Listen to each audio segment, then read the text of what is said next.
But the challenge is, if you don't start getting prepared now, you're going to get caught in a reactionary cycle where you're just constantly catching up, putting out this fire. You're dependent on those systems.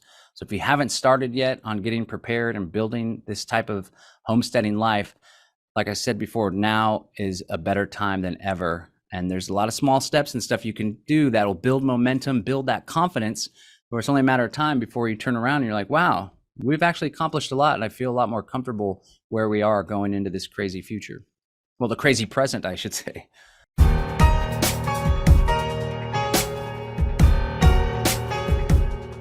And good afternoon, everyone. Appreciate you joining us again. I have John Bush here, LiveFree.Academy creator. Now, this really resonates with me, this workshop that they're going to be doing on the weekend here, Homesteading on a Budget.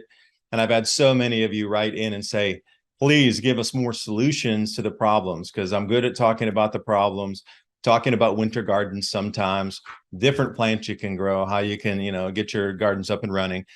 But why don't we get super into depth on how you can exit and then build out of this current system that we exist in? Because all things are pointing to, whether it's happening next week, next month, or even in 2023, things are going south quickly. And the world we knew, and I am going to say past tense, is going to continue to devolve, and the liquidation of our planet is underway. So everything's going to change the way that we perceive money, value, trade, friendships, community. It's all shifting. So to have knowledge like this and a more integrated package on how you can get out, and then how do you build these resilient communities.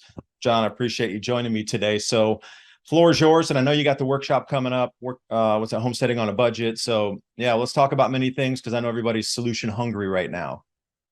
Sure. I appreciate you giving me the opportunity to share with your audience. I've been an activist for truth, freedom, liberty for 20 years now. And in that time, I've tried all different varieties of creating freedom in my life and to help other people around me to have more freedom. We did the politics, we did the yelling at government buildings, the protests. We even had legislation passed in the state of Texas and at the city level, but it was never satisfactory. And around 2010 or so, I started exploring how creating alternative institutions could jumpstart the pursuit of freedom rather than having to wait for the public to catch up, which arguably they never will. A lot of people love their slavery and they're terrified to death at the prospect of true freedom and the responsibility that comes with it. Rather than waiting for politicians to do the right thing, what if we took the responsibility for creating freedom into our own hands? And instead of trying to end the Fed or audit the Fed, we started using alternative currencies, barter, trade networks, silver, junk silver, or for online purposes, cryptocurrency. And I think that's going to be one of the best ways to overcome the central bank digital currency scheme, using privacy-based cryptocurrencies. But on top of that, what can we do to get back to the land? We have all sorts of wants and needs as human beings, but chief among them perhaps is eating. And as you share on your channel, as many people are well aware, the food supply is under attack, a very deliberate attack by design with all this climate change nonsense.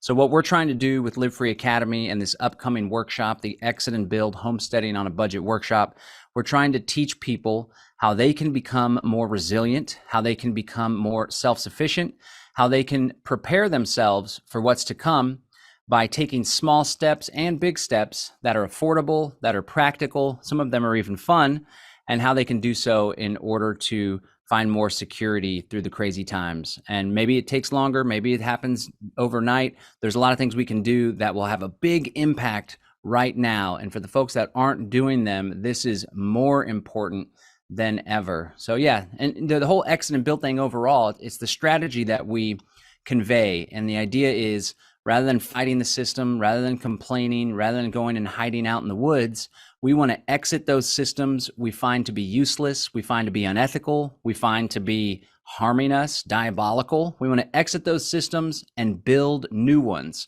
Exit the government school, create homeschool co-ops or support like-minded private schools. Exit the pharmaceutical industrial complex, engage in natural remedies, holistic modalities. Exit the big banks, exit the reliance on debt and credit cards, create local competing counter economies. And so that's really what it's all about. And I hope that this resonates with people, because the more of us that exit, or the more of us that build so we can exit, the better the future will be, and the present moment as well. And I would follow up with that. It's easier with a group than it is out there by yourself trying to work 18 hours a day, getting sunburnt, heat exhausted, and you only got one row of your fence done, compared to having like the Amish do. They bring out 100 people and they build a barn, a super, gigantic whatever space in a single afternoon. Everybody's sipping tea, enjoying the company, but they do it in mass all at one time, and they can get an enormous amount of work done, because putting 100 people to work for 4 hours of just solid work is very different than trying to string that out and you finding your solid work hours with even one or two people. In mass is the way it's got to go, because so much more can be done. Even on the manual physical labor side, they're up there, with hand drills and sort of thing, and they're putting up massive barn structures in a day or under. So you can see the benefit of working together with peoples. And another food fire today, or was yesterday, you saw another factory go up here, another major processing facility. And everywhere you look across the landscape, I don't care what continent you are on, except maybe Antarctica, you're seeing something that's showing we're off the tailing end of the previous civilization / society, whatever you want to term that as. It's morphing into something else. So, talking about the problem is one thing. So you can at least know where the end result is going to take you. And then from here to there, you can dive through the minefield, if you will, because if you know what the end result is, and John, you're very versed at that, of where they want to take us at the end. So if you know what the end goal is, and we're going to be here and we're going to that end goal. So we know at least the map that the elitists are trying to put out to change our society for more control and less usage of resources. It is up to us to come out and build our own resources and utilize our own resources, take advantage and thriving during these times, because I will not sit here as a 14th century serf with one log of wood for the winter to burn and have to nibble grasses like they did during the Cultural Revolution to stay alive. That's unacceptable.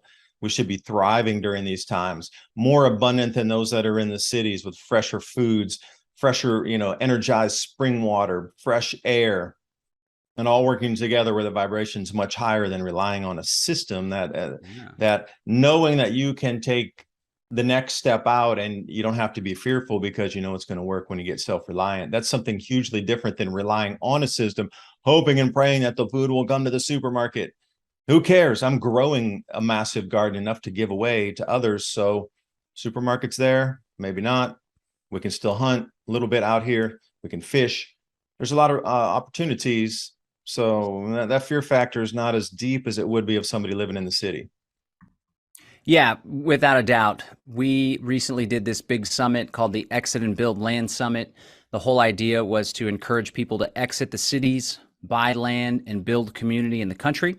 Whether they're buying a homestead and linking up with the neighbors, this guy's got the tractor, we got the chickens over here. They do the kids do the homeschool co-op on this property with the family over there. Or people come in and buy land cooperatively to experiment with this whole intentional community thing. I think for free people, those that value freedom, bodily autonomy, privacy, resiliency, the major cities are the last place that you want to be.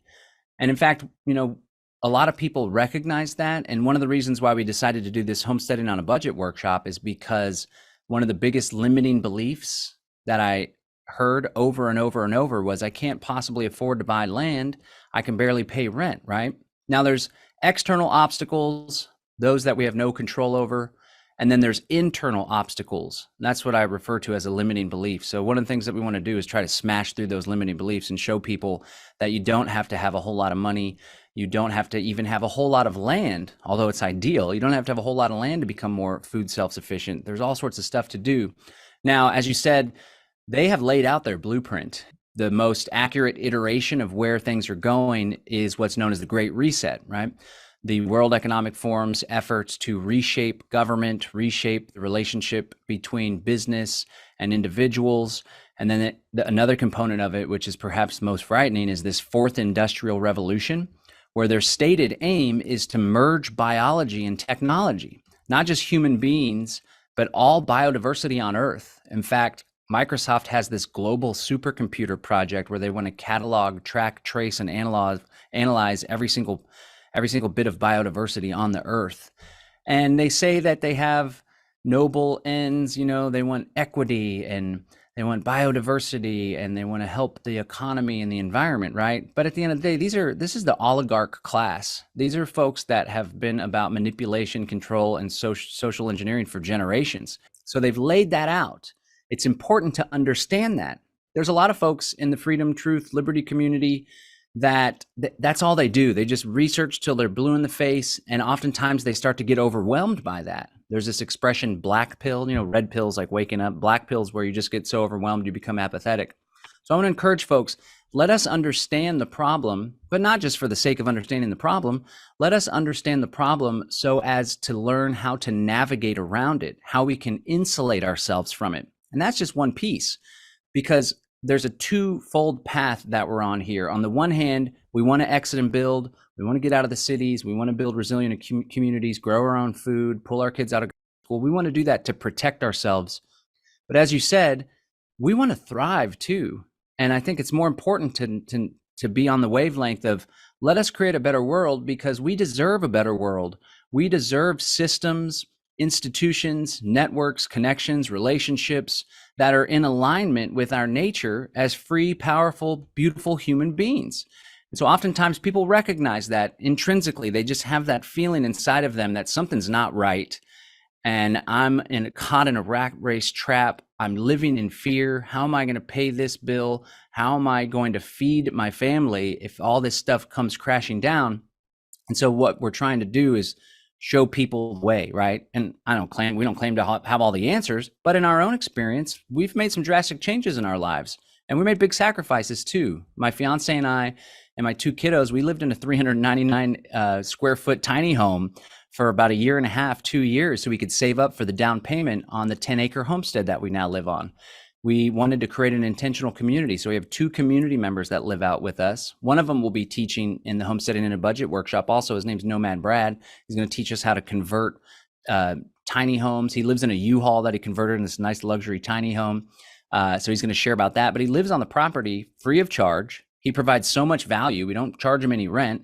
He didn't have to pay for a 10-acre homestead, but he reaps the benefits of the homestead that we're building. In fact, he's doing a whole lot of the building. We got a chicken coop set up. We have a wicking bed garden project. That's where you have a container basically, and at the bottom there's a layer. We're using decomposed granite, and it acts as a reservoir. Then you lay some garden cloth above it, and then you put your soil and you plant your vegetables. There's a PVC pipe that goes into the reservoir, so you pour the water directly in, and it doesn't evaporate as fast. It's really good for hot climates. The roots of the plants will wick the water up into the soil. Really good system. We're going to be building 16 of those. Like I said, we got the chicken coops going on. Our home has a 11.2 kilowatt solar system with some Tesla power walls that will store like 43 kilowatt hours of electricity.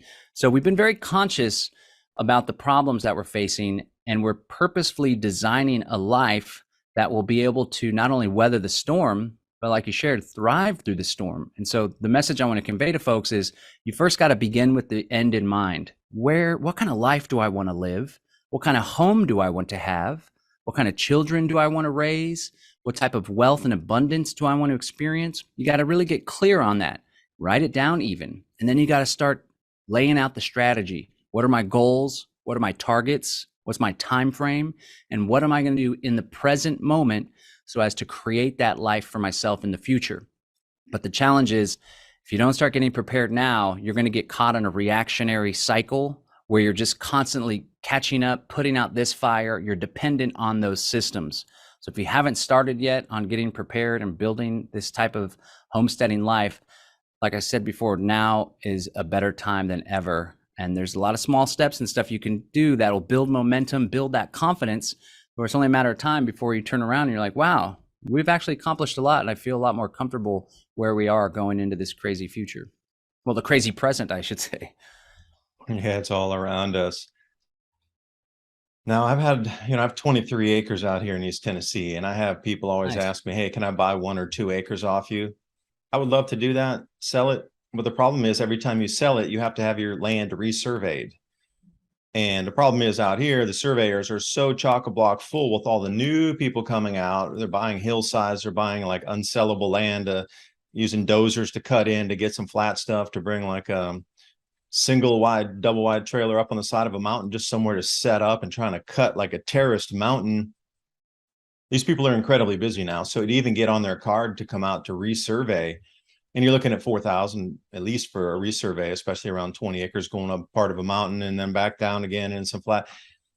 So a lot of people are going to be out there looking for those who have land. And yeah, same thing, you know, I'll come by, I got all the skill set. Right now we're getting very large yurts that are 10-foot tall and putting Those are them out great. on wooden decking platforms in different parts of the property. That way people come out, they have a place to stay, they have their own sleeping quarters and whatnot. Instead of building, you know, wooden structures, we're trying to do something a little bit quality, glamping kind with bigger tents. So you do have that same option while something else is being built. So we're trying to do a hybridized version of that with the end goal of having, yeah, some larger wooden structures that could withstand, you know, heavy winds and whatnot, and rain, hailstorms. But in the interim, you know, would you not like 16-foot wide, 10-foot tall yurt that has its own decking with your own private, you know, part of the field out there where you can't even see another person? You know, these are some options. And this rent versus mortgage. So people might think, well, it's so expensive to buy a piece of property.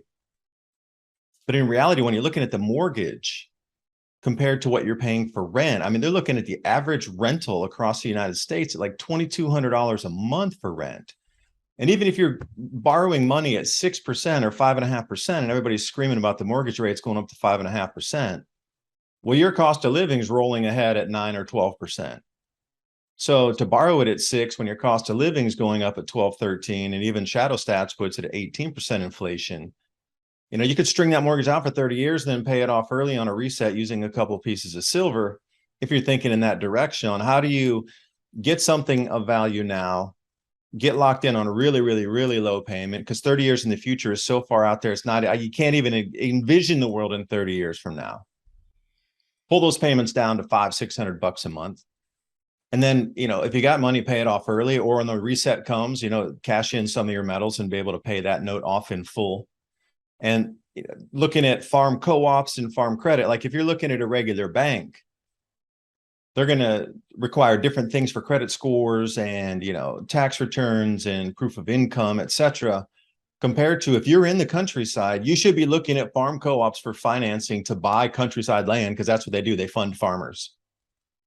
Compared to coming over to JP Morgan Chase or Bank of America or any of these other shysters that are out there and saying, hey, I want a non-bundled, you know, individual loan over here. Can I get that? And well, they're not really selling farm properties. They're more neighborhood or city downtown apartment style. If that's your gig, go for them. That's great. Stay in the suburbs. But if you're really going to try to save some money, go to a farm co-op that deals with farmers all the time in countryside land. They get better rates than commercial banks do, because there's a lot of like federal issues that allow them to get lower interest rates for those who want to buy farms. And if you get a large enough piece of property, like here in Tennessee, if it's anything over 20 acres, you can register it as a green belt. And then that also knocks the interest rates down. So, you know, when you come at it and you're getting 20 acres plus land and you're paying $600 a month for it versus, you know, that's going through that full farm regimen to get a piece of land bought versus what you would do with, like I say, Bank of America and go in and try to get a piece of land. It's completely different.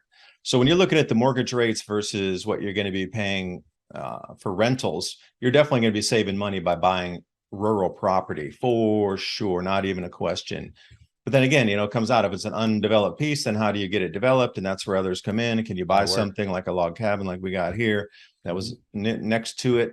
Just a lot of things, but innovative ways to save money and get you out onto the land. Because if 5 or 6 people, you'd mentioned this, John, like 5 or 6 people coming in as a co-investment to buy the land together, that's something completely different. Than you're almost no note on that. The down payment's done, and then, you know, 5 or 6 people splitting, say, $600 or $700 a month. That's nothing. Yeah, for sure. And we've actually developed a couple of resources that help people to come together, help freedom minded people that understand the problem to come together and to build, right? One of them is the Freedom Cell Network. This is a network of what I like to call solutionaries, people that know there's a problem, but they're focused on the solutions. There's over 33,000 of us spread out all across the globe. We just recently revamped our website, freedomcells.org. Cells is in CELLS.org, and people can go sign up there. You can use a fake name, fake email, or whatever you want to do. But once you register, you put your skills, you put if you own a land and you're looking for community members, you put if you're looking to move on to a piece of land, if you're a technologist, if you are a gardener or permaculturist, right?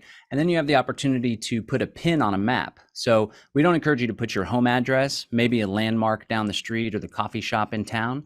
And you can look at the map and find that chances are, if you live in a decently populated area, there's other like-minded people there looking to connect, looking to build, looking to work together. So it's completely free to register. And we're really just trying to create our own free society, basically, where we support one another, we help one another, we build networks, we build systems, we trade, we employ. In fact, all the people that work with me here at the office, there's 3 of them that are here full time.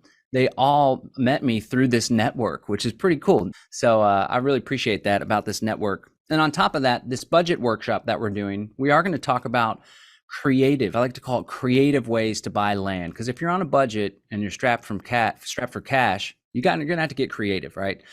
So when people sign up for that workshop, they're also invited to join one of our Telegram communities, the Exit and Build Land Summit community group. There's like 2,700 plus people there.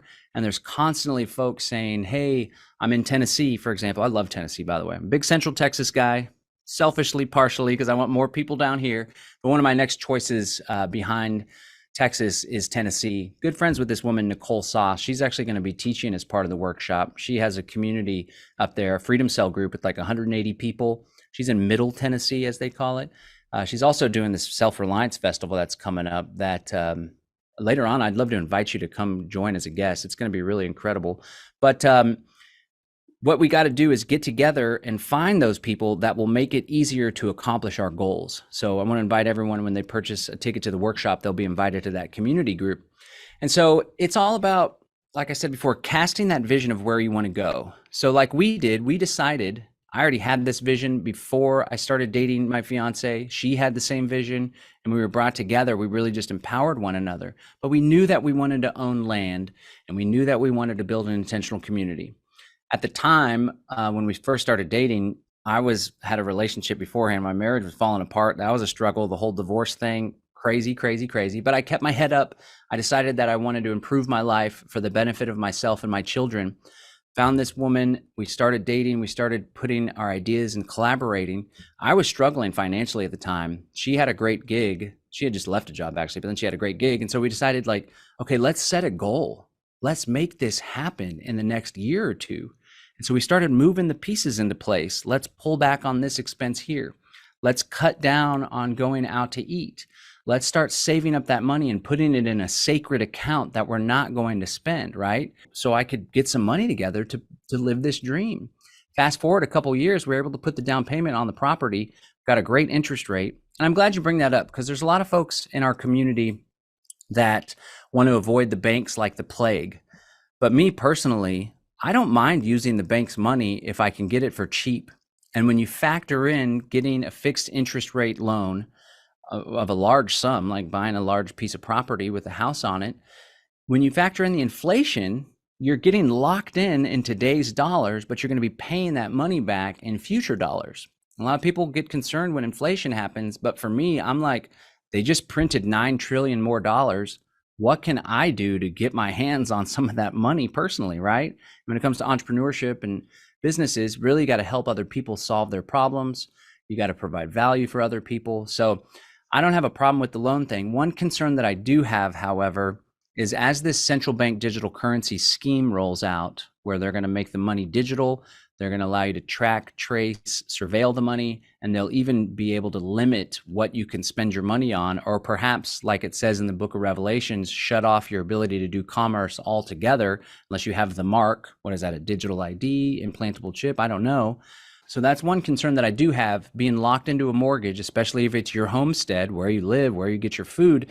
And then all of a sudden they say the mortgage has to be paid in these central bank digital currency notes, units. And in order to use these central bank digital currencies, you have to have done A, B, and C. You have to be under this monthly carbon allotment. I don't know how things are going, but one thing that I do know is I'm not going to let an unknown thing in the future. I don't know if that's going to happen fully. I don't know if it's going to be required to pay the mortgage. I'm not going to let some unknown prevent me from building a life that I love today. And unfortunately, a lot of people that follow our work and that are aware of what's going on in the world, they get caught up in their head. And I'm afraid of this. I can't do that. They'll just, Klaus Schwab said, we'll own nothing and be happy. So if I own land, then they'll just take my land, and they end up doing nothing. And like you said, if you're renting a property, you're paying out the wazoo, and you most certainly don't own the land if you're paying rent on someone else's, you're paying someone else's mortgage. So I think it's critically important for folks to try to get some land underneath their feet. And it's my hope that we can overcome what's coming down the pike. If things do get so terrible that they're like, you have to do A, B, and C if you're going to stay on this land, that's why it's critically important that we rally together with as many people as possible. So if they are coming, they're like, we're taking your land because you didn't do this or that. We got, 50 people there. We're like, no, you're not taking our land. We're peaceful people, but we're not going to let you take our land. I mean, this has happened in the past in history. So just encourage people to go after what they want now and not to let the fear lead to inaction, I would say.